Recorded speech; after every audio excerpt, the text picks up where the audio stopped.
لما عن زحرنا يا أو حقيقة تاريخ تمسريتا استسرحتن فتشان 10 سنين دما أنا أفكرت سينما استزرقحتن لون سرفايفر زر إسا تفتويت فيلم يا نزان إشتو شانال نختعب سبسكرايب بمقوار كما تتوابعني سلازي تراتر دما أقدمات كما سكنكم يدلي أفلاماتي فيديو بزوحات من أسي حيال وتهدرا ولممدن داقورن عزب زوم من أسي كوماندو ويدما سبيشال فورس المخان قدن نتحيال وتهدرا ولممد بزقبا كزازمو ويقبا زي لممد نوارح يزكايد نزي فتنا تتصايرهم كحلفو صغيلو 25 مئة وطرحيهم نتخربيد فتنا كابز حلفو من أسي إتو مروعته حبيرو من دقورسن عزب داني مايك ماركسن ماتن 4 يوم حانت قانتان تخونو نايزا قانتا حلاف دما مايك يو إذا قانتا وفر سلزلوا بزعباز دما حبريتان خبهم حلاف يوم أكيبوهم اللو نايزا وفر حيالنت دما قبل علوت حلفت تاليبان حدا نزخنا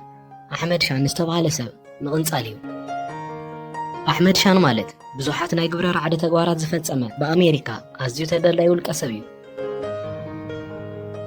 بزعب أحمد شان زد اليوم مرد أتاتات كاب حلافيهم توهاهم توسخ حلوون كم زدارو ولهم تنقرب كوينجن أبتغابي ناي نيتورك حسرت سلازلو تنقاغن خقورو تنقير وميو 4 يومون ناو أفغانستان نمخار تبكسو نستلقو حدا غنيا زغورو دما نحدا دعلواي ناي طالبان بعل سلطان نمقتال 4 يوم طرح من أخوميو ناو أفغانستان بنفاريت بصحو نابت تلقوهم زفصملو بوتا غن بأقروم نخخدو تقددو سألا أنا خيرخوهم دما بصرمات يقعز اللو أحمد شان ناب زركبولو بوتا نمبصح دما 4 ساعات تقعزو دحر مدكا مقعزو أقاو قحتا ناب تستوهلو بوتا بصحو أبزو بوتا قداي نيتورك أتسقام خونم ملو بملو غن أيتو قارتان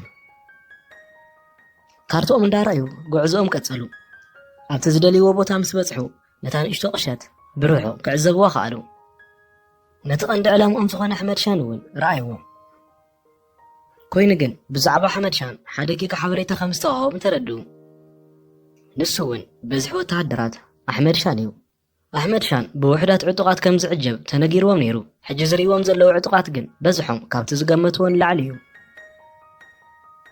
داني أحمد شان أب تارجيت كم زعتولو نختكوس كف كدلون نحلافيو نمايك حتتو حجي سقم تنتوسيدهم حدقا خسعوا لهم هم زغل بمحبار نغيتكوس نقراو أحمد شان كاوت تعدراتو تفليو نوينو زغون اللقوان كتصباي اللوام بتوساقي بخيمهم سلازلوون أب أقر قرب دكسو دان دما كبابيو بنقعت عزب اللو دحر 3 ساعات أتأهل نابت زلو خواب متاع للدحرين دما قواسات يسعوان اللو إذا استعزب داني نبصوتو كابدكاسو ملعلو نتم قواساتوون تحابيهم كحلفوهم وسنو هندبت كن كابتن قواسات تحدى نماركس اقرر رقصو بزي مخنيات دما زحاسبو نكي سمرلهم كريمو كلتو منك سقاس بمقوار نتم قواسات عم تحت قصصرهم وعلوهم داني رديو تتقيمو للعلو يحلافيهم نمركاوي فتنلو كوينجن نيتورك سرح ليك علن نزوم قاسوت انتاي خقبروهم كم زلوهم يمايتو لو دحر دا فتحهم سديدهم نحمد شان حوريتا خبص حلو يخيلو يميلهم فرحهم دحر بزح مقوت دما نتوم قاسوت فتحهم نخغدو فقدو لهم نسمون كالو بوتا نمقيار تنقسقسو كافتهم قاسوت حدا نتبع بيت امان استمل اخوابي انداقو يوردو له نبر في بوتا بمدياب مس حالفتهم ركب خقور فتنو حجون أي سمر اللومن نحلا في رخيبهم ممرح خسكاب زقبلو عاوش تقرب تحاويهم كتصبي يجمرو بخالي شنخ كسكاب حجي بسانك نيتورك نسأم ركب كبر زيك على حلافيهم عزيتو جاني قلو ناتهم توسخ عيلون نخدالو تأزازا محلالفة ناتو خناتات نخعزب مارك من كسقاس جمرة بزوحات عطقات تأكيوم رأي أب ساعة دما أتقاسا بزعبهم حبريتا 5 بصحة تردأ تومني حمد شان عطقات ندا قربوه مزو بزي مخنيها دما تخصنا خجمرو تقددو إنو مايك نبزوحات عطقات كقتلو خالو كوينجن عزيهم بزوحات سلازي نوارو يتوقع اندا خوودهم مزا موقعتون يقاتمو ملو مرة خبرو دي أمون توقيعا خابطق موتا أخونت ናይ ጸላኢ ናይ ተኩስ ዓቕቢ ኣዝዩ እንዳሓየለ መጸ። በዚ ምኽንያት ድማ ህይወቶም ዘድሕኑላ ቦታ ክደልዩ ጀመሩ። ማርክ እውን ብየማን ገጽ እንተኸይዶም ብዙሕ ሓደጋ ከም ዘይብሉ ይነግሮም እሞ በቲ ዝበሎ ኣንፈት ተንቀሳቐሰ። ብዙሕን ከይተጓዓዘ ግን እግሩ ተወቂዑ ወደቐ። ጸላኢ በዚ ደወ የብለን ከቢድ ተጽዋር ብምጥቃም ከቢድ ሃሲ ኣብፅሕሎም። ካብቲ እምባ እውን እንዳንከራረቡ ወረዱ። ዳኒ ኣብ ማእገሩን እግሩን መጓእቲ ኣጋጠሞ። ሰለስቲኦም እንዳሃደሙ ከለዉ ዳኒ ግን ብሰንኪ መጓእቲ ኣይከኣለን። ማይክ እውን ንድሕሪ ተመሊሱ ንዳኒ ካብ ሞት ኣድሓኖ። ሕጂ ሓያል ውሳነ ብዝውስንሉ እዋን በጽሑ። ብድሕሪኦም ጸላኢ ኣሎ፣ ብቅድሚኦም ድማ ብኣኻውሕ ዝመልአ ሃው ዝበለ ገደል። ምርጫኦም እውን በቲ ገደል ምጽላፍ ኮነ። ነቲ ዝተወግአ ዳኒ ማይክ ተሸኪምዎ ክወርድ እንትብል ዳግማይ ዳኒ ተወቕዐ። ኣማራፂ ዘይነበሮ ማይክ ንዳኒ ገዲፉ ናብ ታሕቲ ወረደ። ሰለስቲኦም ተመሊሶም ብምኻድ ንዳኒ ከድሕንዎ ከም ዝግባእ ተዘራረቡ። ኮይኑ ግን ዳኒ በታ ዝነበረቶ ንእሽቶ ቴሌፎን ናብ ላዕለዎት ሓለፍቲ ደው ኢለ ሓገዝ ክሓትት እየ ኢሉ ብምሕሳብ ናብቲ ዝበረኸ ቦታ ክጓዓዝ ጀመረ። ሰለስቲኦም እውን ናይ ሽፋን ተኽሲ ክገብርሉ ጀመሩ። ዳኒ እውን ደው ኢሉ ሓገዝ ክሓትት ከኣለ። ብዙሕን ከይጸንሐ ግን ብዝተተኮሰሉ ጥይት ህይወቱ ሓለፈት። በቲ ዝገበሮ ፃዕሪ ግን ነፈርቲ ናብኦም ተለኣኻ። እተን ነፈርቲ ግን ናብኦም ቀሪበን ክወስዶም ኣይከኣላን። እቲ ምኽንያት ድማ ጸላእቲ ክወቕዕዎን ስለ ዝኽእሉ እዩ። ማርክ እንድሕር ደኣ ሞይቱ ንስድርኡ ከም ዝፈትዎም ክነግረሉ ንማይክ ተማሕፀኖ። ዘረቦም ከይወድኡ ጸላኢ ዳግማይ መጥቃዕቲ ጀመረ። እተን ነፈርቲ ካብኦም ክርሕቓ ምስ ጀመራ ክልቲኦም ተስፋ ቆረጹ። እተን ነፈርቲ ግን ከምቲ ንማይክ ዝሓሰብዎ ናብቲ ዝመጽኦ ኣይተመልሳን። ካብ ጸላኢ ንዝመጽእ ሓደጋ ንኸይቃልዓ ምቹው እዩ ኣብ ዝበልኦ ቦታ ደው በላ። እቲ ሓንቲ ነፋሪት ተመሊሳ ናብ ንማይክ ቀረበት። ኮይኑ ግን ብጸላኢ ተወቂዓ ተሓምሸሸት። እቲ ሓንቲ ነፋሪት እውን ናብኦም እንተዳ ቀሪባ ዕጫኣ ከምታ ፈላመይት ምዃኑ ስለ ዝተረድአት ናብቲ ዝመጸቶ ዋና መእዘዚ ቦታ ተመልሰት። እንማይክ እታ ተሪፋቶም ዝነበረት ንእሽቶ ተስፋ መለያ ቃሃመት። ማርከስ እውን ብዝበጽሖ መጥቃዕቲ ህይወቱ ሓለፈት። ማይክ በይኑ ቀረየ። ምስ ኩሉ ጸላኢ ተዋጊኡ ስለ ዘይዋጽኦ ተሓብአ። ቁሩብ ምስ ጸንሐ ናይ ጸላኢ ነፋሪት ነቲ ከባቢ ዳህሳስ ምግባር ናብኡ መጸት።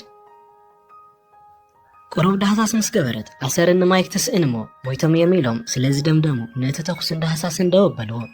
ማይክ እውን ኣብታ ትሕቲ እምኒ ሓደረ። ብጥሜትን ጻምእን ዝተጠቕዕ ማይክ ዕቋር ማይ ይርኢ እሞ እንዳተሳለየ ናብኣ ኸደ። ብኢዱ ክሰቲ ድማ ጀመረ። ሃንደበት ብድሕሪኡ ድምፂ ይሰምዕ እሞ ብስንባደ ናብቲ ማይ ወደቐ። ቀፂሉ እውን ነቲ ሒዝዎ ዝነበረ ነታጉ ብምውፃእ ከም ዘፍንጅሮ ክፈራርሖም ጀመረ። እቶም ሰባት ናይቲ ከባቢ ነበርቲ እዮም። ከምቲ ማይክ ዝሓሰቦ ናይ ኣሕመድ ሸን ወታደራት ግን ኣይኮኑ።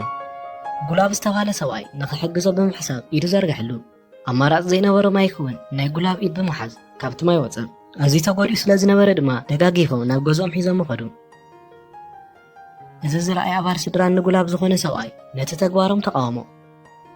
ኣባል ሰራዊት ኣሜሪካ ዝኾነ ሰብ ናብ ገዝኦም ምምፅኡ ሕጉስ ኣይኮነን። ኣሕመድ ሻን እንተደኣ ፈዲቱ ንስድራና ሓደጋ ከስዕበልና እዩ ብምባል ተቃወሞ። ቀፂሉ እውን ንኣሕመድ ሻን ባዕሉ ኸይዱ ከም ዝዛረቦ ነገሮም።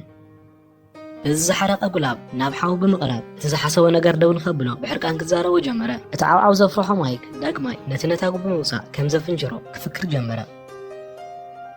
ጉላብ ንሓው ከረጋግኦ ከኣለ እሞ ናብ ማይክ ብምምላስ ነቲ ቁስሉ ይሕክመሉ ኣሎ።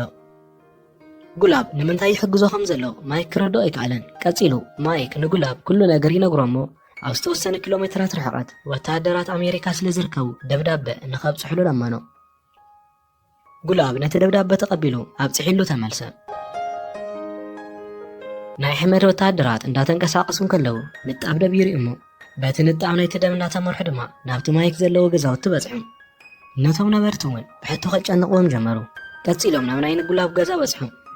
ጉላብ ኣብ ገዝኡ ሰብ ከም ዘይሓብአ እንተተዛረበ እኳ ስለ ዘይኣመንዎ ክወቕዕዎ ጀመሩ። ናብ ውሽጢ ብምእታው ንማይክ እንዳጎተቶ ውፅዎ እሞ ክሳዱ ንክቆርፅዎ ናብ ሓደ ኦም ኣደቀስዎ። ሻቡ ጉላብን ናይቲ ከባቢ ነበርትን ክላሽኖም ሒዞም ብምምፃእ እቲ ክገብርዎ ዝሓሰቡ ነገር ደው ንኸብሉ ነገርዎ። ኣብቲ እዋን እቶም ናይቲ ከባቢ ነበርቲ ብቁፅሪ ካብ ናይ ኣሕመድ ወታደራት ዝበዝሑ ስለ ዝነበሩ ነቲ ክገብርዎ ዝነበሩ ነገር ገዲፎም ናብ በረኽኦም ተመልሱ። እኒ ጉላብ እውን ነቲ ዝተሃስየ ማይክ ሓገዝ ይገብርሉ ኣለዉ። እቶም ነበርቲ እውን ንዝመፅኦም ሓደጋ ብምፍራሕ ንናይ ጉላብ ተግባር ተቃወምዎ። ንፅባሒቱ ናይ ኣሕመድ ወታደራት ሓይሎም ኣጠናኺሮም ናብ ንጉላብ ገዛውቲ ይኸዱ ኣለዉ። ማይክ ምግብን ማይን ሂቦም ይምግብዎ ኣለዉ። ብናይ ጉላብ ሓልዮት እንዳተገረመ እዩ። ማይክ ቆሪሱን ከይወድአ ሃንደበት መንደቕ ናይቲ ገዛ ብናይ ኣሕመድ ወታደራት ስለ ዝተወቕዐ ፈረሰ። እቶም ዕጡቓት ድማ ነታ ቁሸት ወረርዋ። ኣብ ተመሳሳሊ ሰዓት ናይ ማይክ ደብዳቤ ዝበፅሖም ወታደራት ኣሜሪካ ናብ ማይክ ተበገሱ። እቶም ነበርቲ ምስ ናይ ኣሕመድ ወታደራት ኩናት ገጠሙ። ካብ ወታደራት ኣሕመድ ሓደ ናብቲ ማይክ ዘለዎ ገዛ ብምእታው ንማይክ ንምቕታል ይፍትን ኣሎ። ማይክ እውን ትንፋሱ ንምጽናሕ ይቃለስ ኣሎ። ኣዝዩ ተሃስዩ ስለ ዘሎ ግን ክስነፍ በለ። ሃንደበት ግን ወዲ ጉላብ ካራ ንማይክ ሃቦ። ብኡ ተጠቂሙ ድማ ነቲ ወታደር ቀተሎ። ናይ ኣሜሪካ ነፈርቲ ኣብቲ ቦታ በጽሓሞ መጥቃዕቲ ከፊተን ንወታደራት ኣሕመድ ክበታተኑ ገበራ። ድሓር ድማ ብጾቱ ናብ ማይክ ብምኻድ ካብቲ ገዛ ውፅዎ። ማይክ ንብጾቱ ደው ንኽብሉ ተዛረቦ እሞ ንጉላብን ንወዱን ኣዝዩ መስገኖም። ማይክ ናብ ህጹጽ ሕክምና ተወስደ። ናይ ኣሕመድ ሸኒ ምቕታል ካብ ዝተለኣኹ 4 ወታደራት ኣሜሪካ ብሕታዊ ብሂወት ዝቐረየ ሰብ ማይክ ጥራሕ ኾነ። ክስካብ ሕጂ እውን ኣሜሪካውያን እቲ ዘይስበር ወታደር እንዳበሉ ሽሙ ይጽውዕዎ እዮም። ካልእ እዋን ብዝተወሰደ ዕዉት መጥቃዕቲ ወታደራት ኣሜሪካ ንኣሕመድ ሻን ክቐትልዎ ከኣሉ። ክስካብ መወዳእታ እዛ ቪድዮ ሓቢርኩም ስለ ዝጸናሕኩም ኣዝዩ ከመስግነኩም ይደሊ። ብቐጻሊ ቪድዮ ክስካብ ንራኸብ ድማ ኣብዘ ዘለኽሞ ፍቕርን ሰላምን ይምነየልኩም።